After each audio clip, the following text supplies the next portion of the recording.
This video is to equip you and to prepare you for the final exam over our kingship story of the Bible, Genesis, from Genesis to Revelation. Now, I am including with this video the most recent update of this diagram. Even today, I made some corrections. I know I sent out one a couple of days ago, but I didn't notice some inaccuracies and some unhelpful information. So I went ahead and I revised it up. So the diagram I'm going through now is the information that you'll need to be prepared to recall.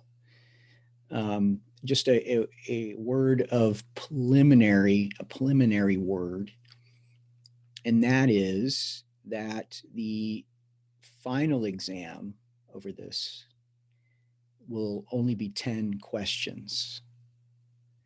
So it's not going to take you a long time to complete the final exam. Presumably, it will take just minutes.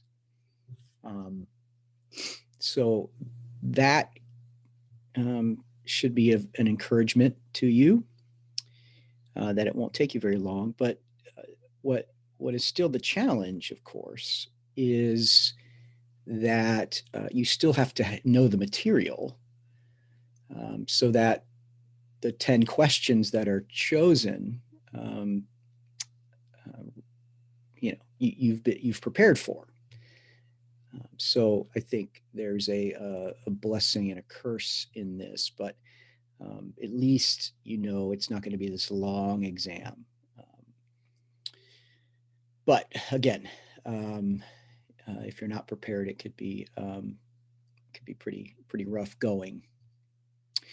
So what I want to do here is I want to walk through this and interpret it for you and point out things that you should know something about. Because, of course, there's lots of information in this diagram.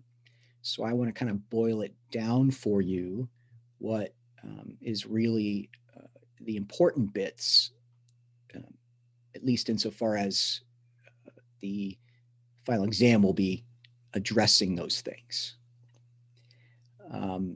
And we have not taken that much time going through this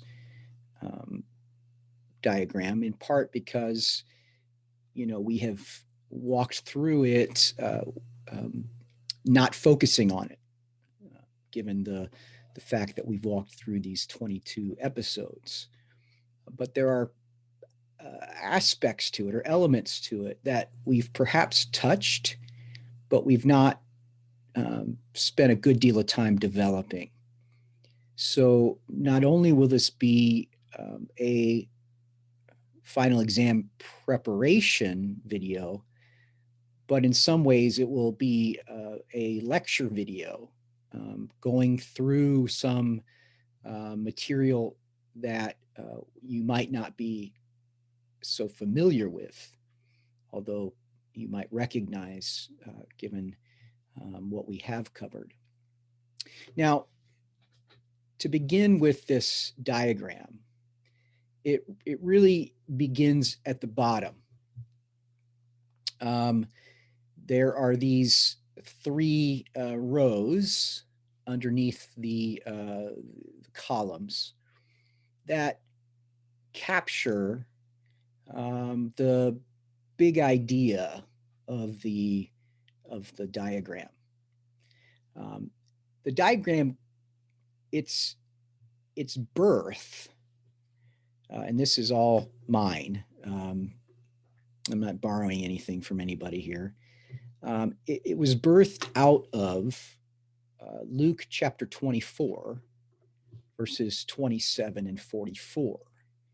So I want to go there and show you the the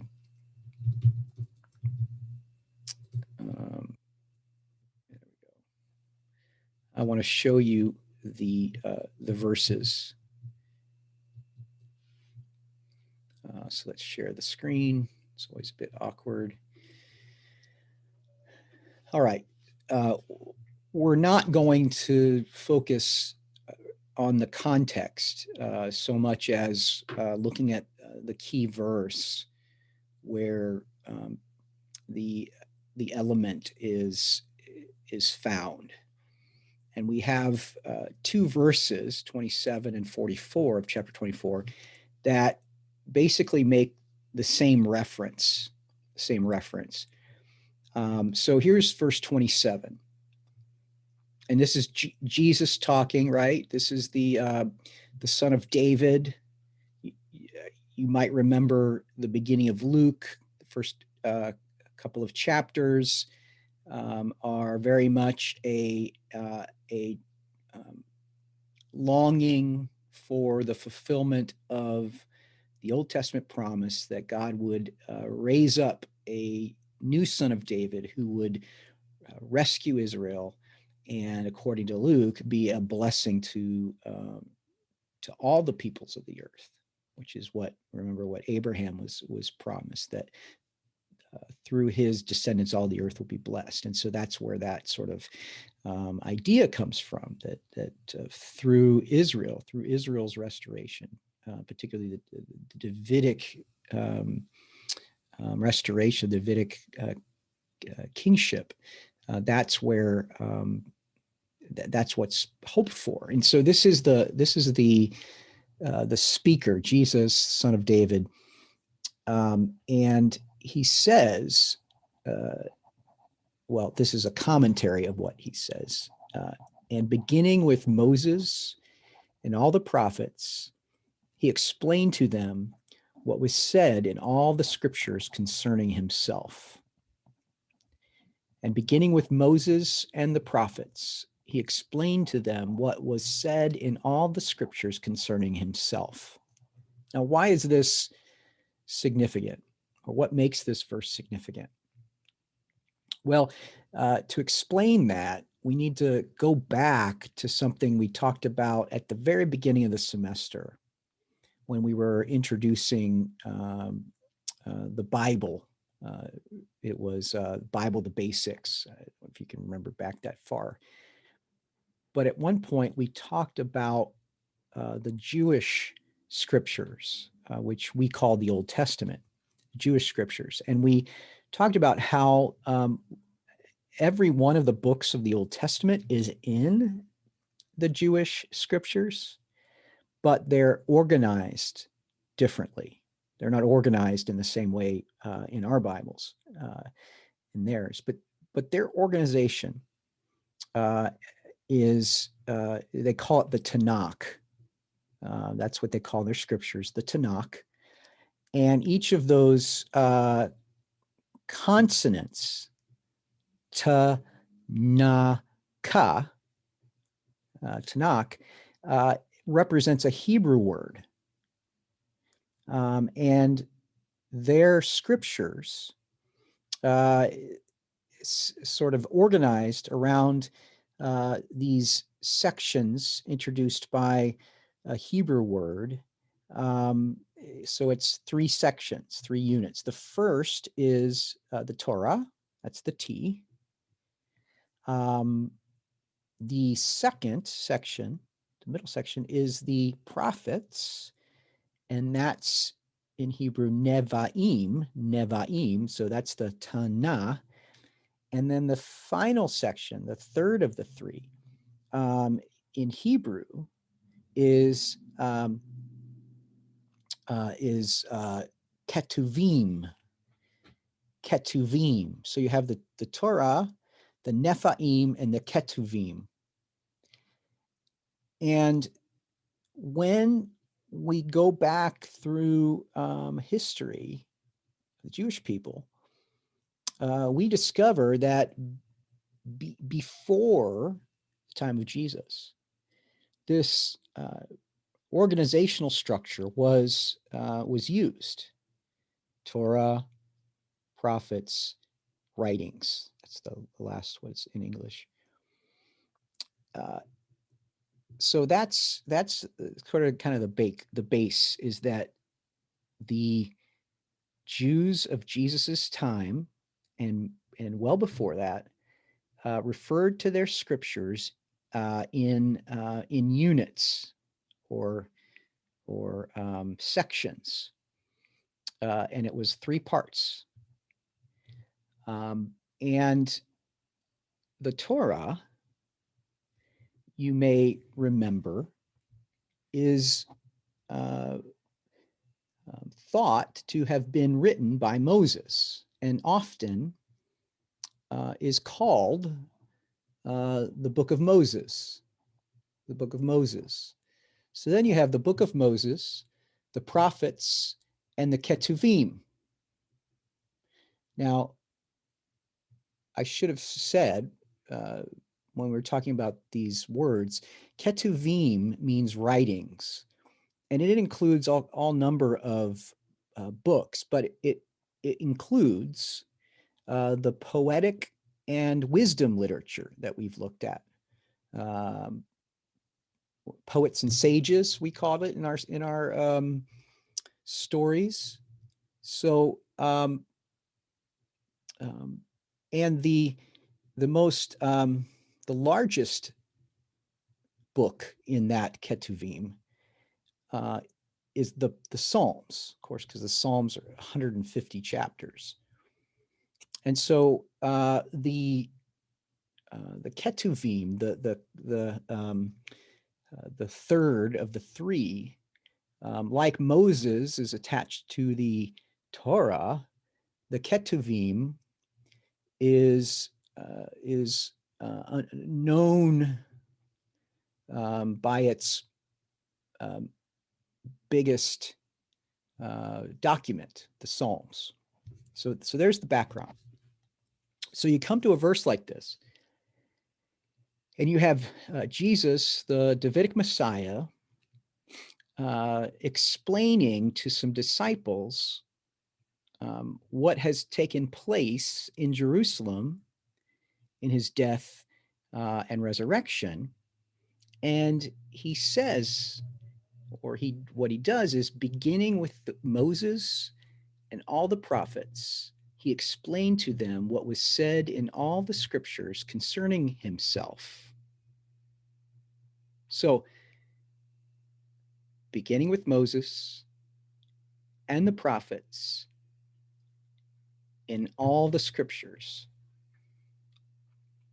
Here you have, without being stated directly, you have that tripartite unit. You have the Torah, you have the Nevi'im, and you don't have the Ketuvim mentioned, but you have all of the scriptures. And there is very easily explained why the Ketuvim, the writings, isn't listed here, but I won't go into that. So the whole Old Testament, to put a point on it, the whole Old Testament attributes or prepares the reader for the coming of the Davidic Messiah, who is, according to early Christians, Jesus of Nazareth. So the whole of the Old Testament speaks about the Davidic king. Make sense? Now, 44, this is a bit more explicit, but it's going to be easily obvious. And this is Jesus speaking now. He said to them, "This is what I told you while I was still with you. Everything must be fulfilled that is written about me in the law of Moses, in the prophets, and in the Psalms." The Torah, Nevi'im, Ketuvim. So the tripartite structure of the Jewish Bible today, the Tanakh, was the tripartite structure at the time of Jesus and before. Now, as a simple point, that's pretty amazing that that has been consistent for over 2,000 years, this three-part structure. But again, stepping away, the whole Old Testament is preparation for the coming of the Davidic, the new David, the Davidic Messiah. And so now coming back to our chart, isn't that cool? I think that's really cool. Coming back to our diagram now, hopefully now you might have a better appreciation for what's going on here in terms of putting together this kingship story of the Bible, centered on or ultimately a focus on Jesus as the new David. Sometimes he's called David's greater son. David's greater son. David had a lot of, number of sons, but this is David's greater son, and he's kind of the culmination of the Bible, and we'll see this. This is obvious at the last act of this story. Under that, I have this statement. The story of the Bible is the story of David. The story of David's greater son is God's story of the world. The story of the Bible is the story of David. The story of David's greater son is God's story for the world. I am teaching that David is the pinnacle of the Old Testament. You remember I talked about that and I made that little diagram. David is the pinnacle of the Old Testament. And things drop precipitously, but then comes David's greater son, the Son of God, who fulfills what was only partially and imperfectly expressed in David's kingship, divine human kingship. Jesus, the Davidic Messiah, the son of David, will be the one who will be that divine human partner that rules creation, that rules the world. And those whom he has chosen and who have trusted in his promises will be, according to the story, with him, a part of his kingship, so that all humanity will share in the human divine kingship. It won't be just Jesus, but as the Messiah's people, we too will share in this human divine kingship, returning in a way back to the beginning, although with significant development. It's not just a pure return to the beginning. There's something new going on at the end of the story. And so that last line, which I've already touched in this discussion, is the reclamation of the divine human kingship. That is the theme statement of the Bible after the loss of kingship in those early chapters of Genesis. Reclamation of that divine human kingship is what the Bible is about. Okay, so having said that, then it just underscores that that is something you should know about. You should be able to remember this and this, and most importantly, that's the Bible story right there. Oops, a daisy. Okay. All right. So what do you need to know here? What is it that will be essential here? Well,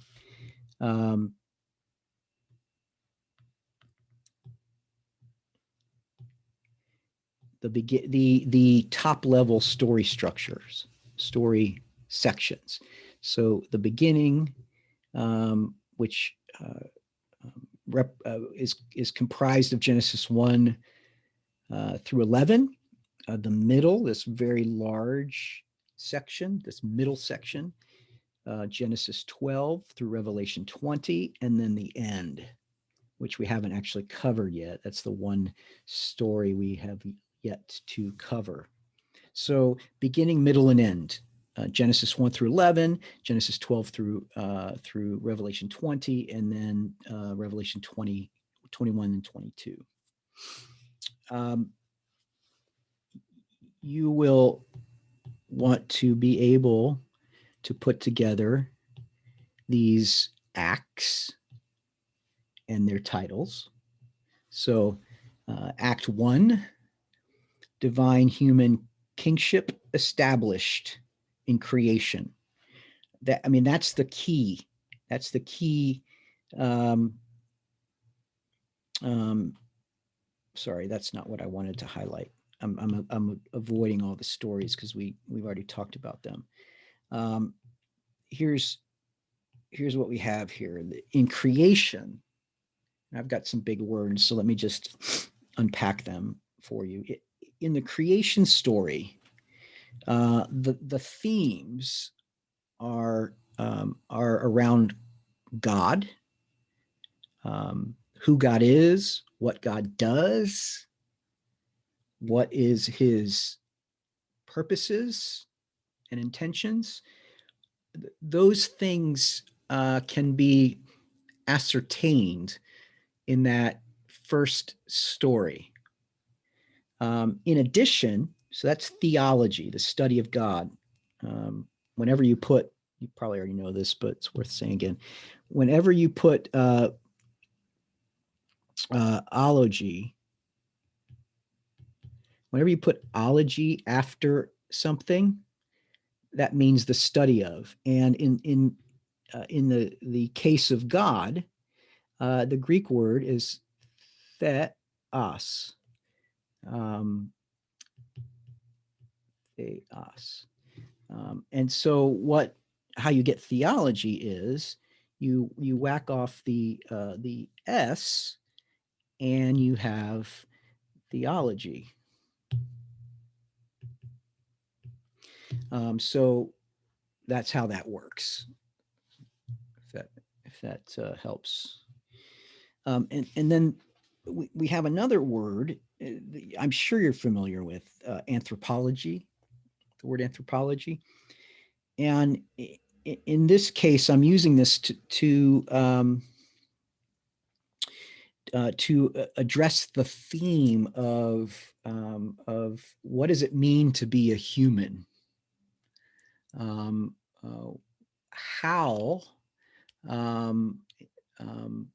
while not talking about some sort of evolutionary process here, that's just not what the Bible's interested in this section. I think that not said this, but the Bible is not a science textbook, and it should not be used to defend a position on how God created the world.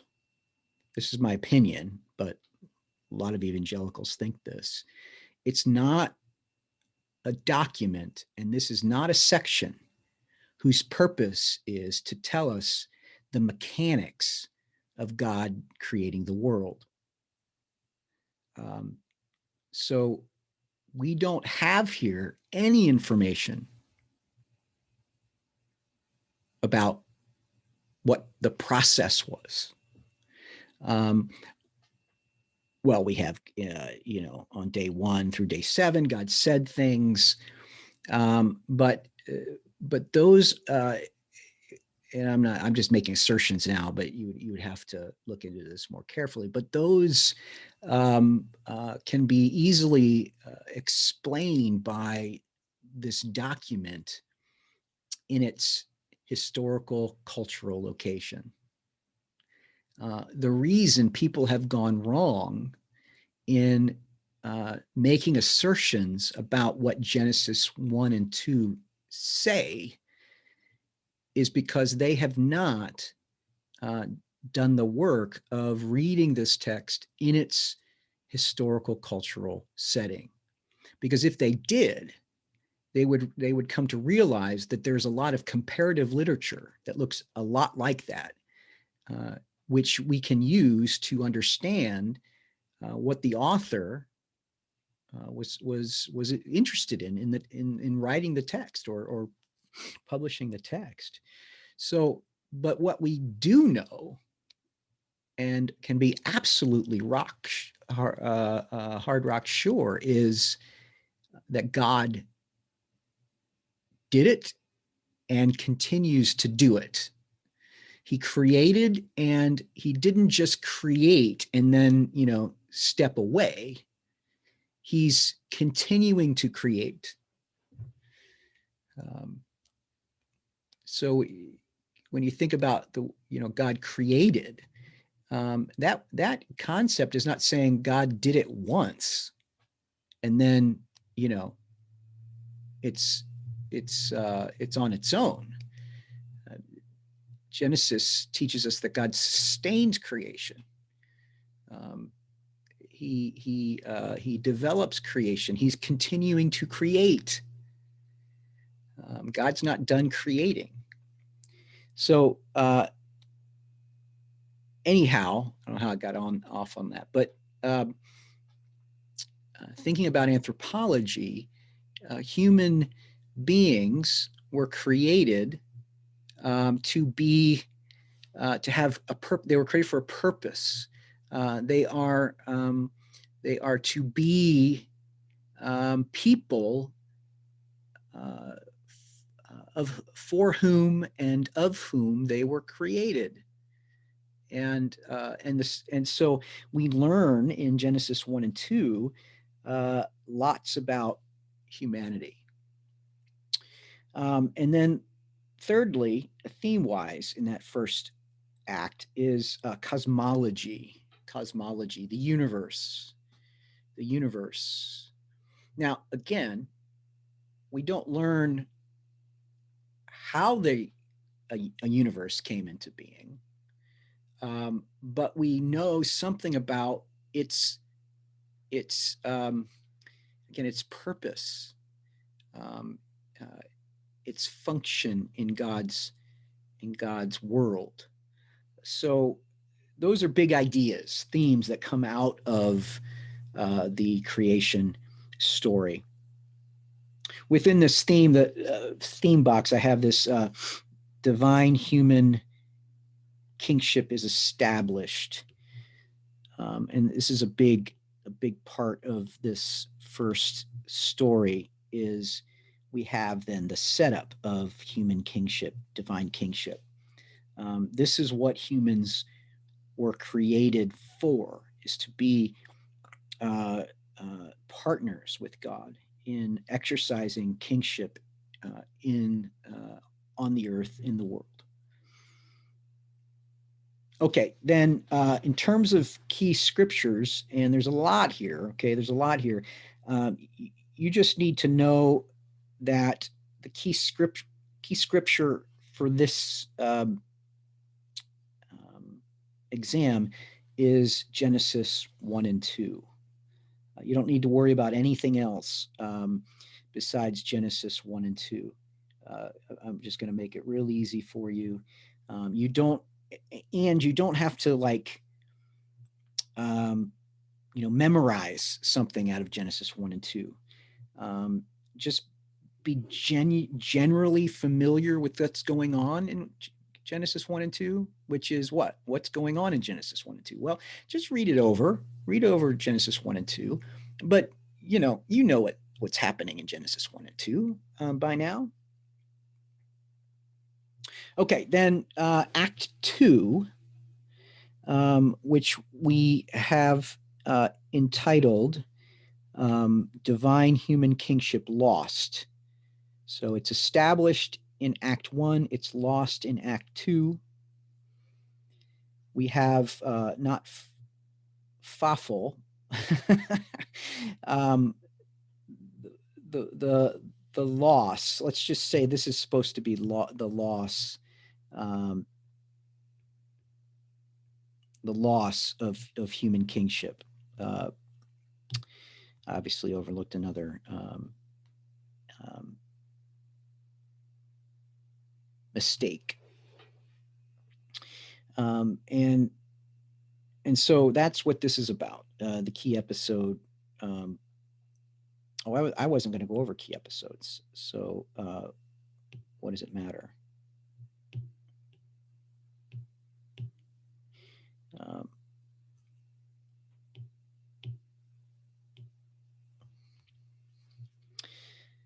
So moving down, we have covenants, and we've referred to covenants, but we have not actually directly addressed covenants. So I'm not going to try to,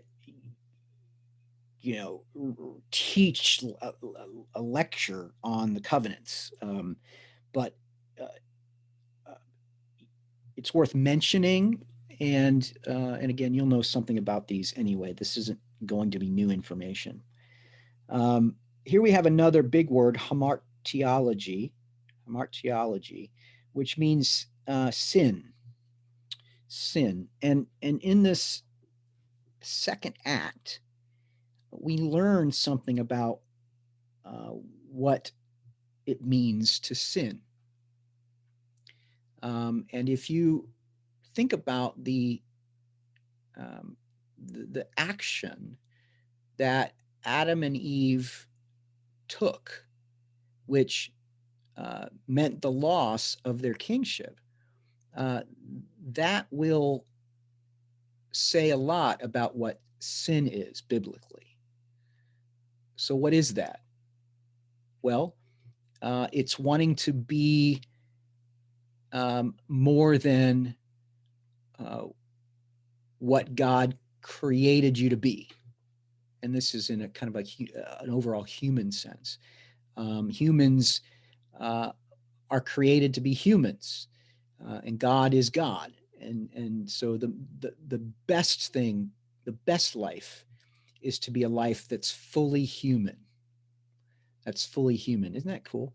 And the other idea about sin is that Adam and Eve distrust God. They think God's holding out on them.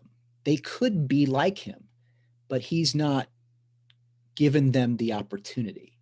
And so they distrust God, which is what was the motivation for them to reach beyond their humanity. Of course, death talks about how death enters the world, which brings up the problem of evil, and promise. How promise? Well, at the end of chapter 3, there's an allusion to the overthrow of evil, and then suffering makes all the sense there. The loss of human kingship. In terms of verses, I'm going to have you be familiar with what's going on in these verses. Um, um, it's essentially 3:11, chapter 3 through 11, but that's a lot to think about. Um, well, let me make this. Let me do something different here for the sake of things. So it'd be Genesis 3. Let's do Genesis 3. Genesis 3, that's the key. Okay. All right. Well, I'm going to pause now, and we'll come back in a second video, because we've gotten through as much as we probably can in one setting. Okay, so let's get out of here. There we go. All right, I'll talk to you soon.